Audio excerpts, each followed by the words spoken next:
Hello everyone, నా పేరు జితిన్. నేను 3rd క్లాస్ చదువుతున్నాను. అయితే నేను శిక్షణలో ఫింగర్ అబాకస్ క్లాస్ లో జాయిన్ అయ్యాను. మా స్వాతి మ్యామ్ చాలా మంచిగా టీచ్ చేస్తారు. ఇంకా ఏమైనా డౌట్స్ ఉంటే కూడా క్లియర్ చేస్తారు.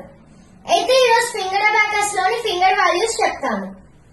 అయితే రైట్ హ్యాండ్ లో అన్ని ఫింగర్స్ వాల్యూ మాత్రం 111 ఉంటుంది, కానీ థంబ్ ఫింగర్ వాల్యూ మాత్రం 5 ఉంటుంది. కానీ లెఫ్ట్ హ్యాండ్ లో మాత్రం అన్ని ఫింగర్స్ వాల్యూ ఏమో 10, కానీ ఒక థంబ్ ఫింగర్ వాల్యూ మాత్రం ఏమో 50. 1 2 3 4 5 6 7 8 9 10 11 12 13 14 15 16 17 18 19 20.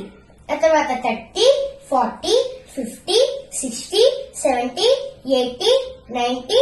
ఆ తర్వాత రైట్ హ్యాండ్ మొత్తం ముడుచుకొని ఇలా ఇండెక్స్ ఫింగర్ ని పెడితే 100. Thank you.